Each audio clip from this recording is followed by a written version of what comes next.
ating kandidata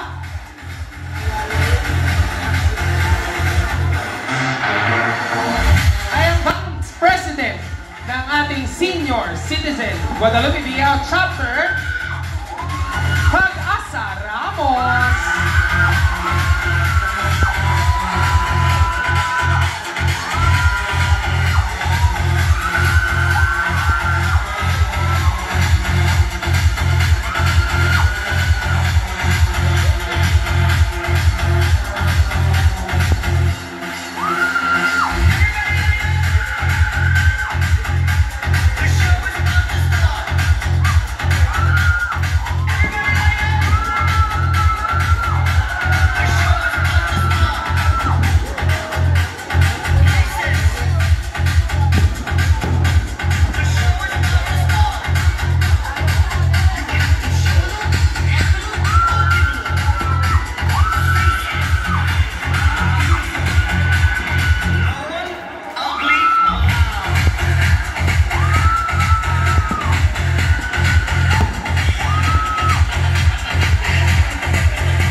Susunod naman nating kandidata ay opisyalis din ng ating Senior Citizens. Tawagin natin, Jane Elliot.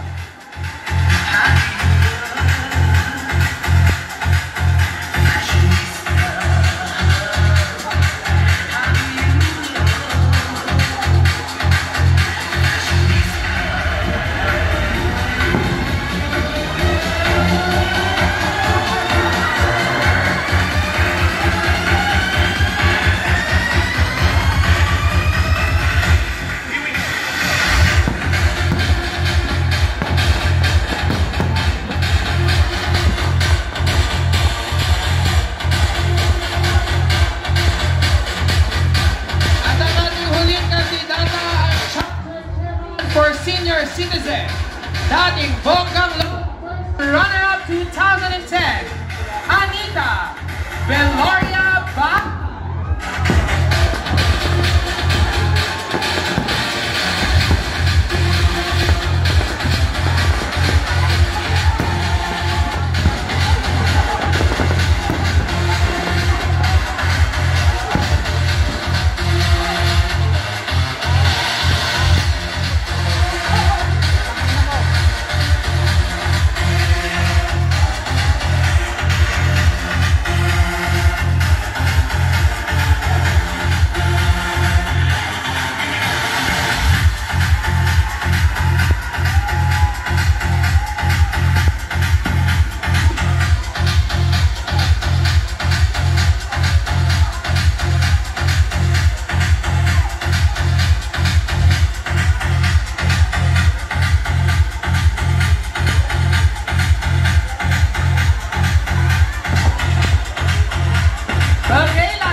Sampa po kayo sa ating harapan. Sampa po sa harapan. Yan.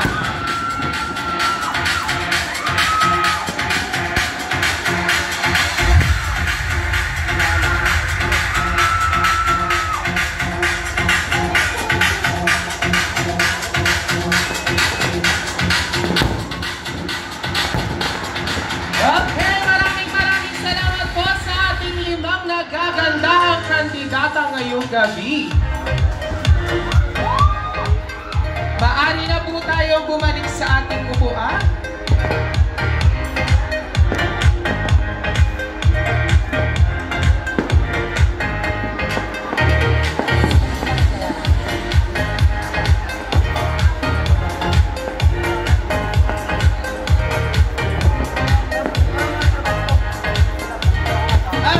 Okay, balik daw po yung limang kandidata dito sa stage. Balik daw po.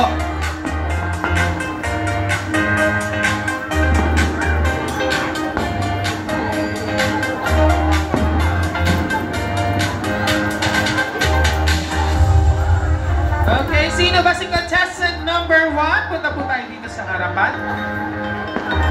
Okay? Pakipaliwanag lang daw po, sabi ng ating mga judges, kung ano po ang inspirasyon nyo sa inyong kasuotan ngayong gabi.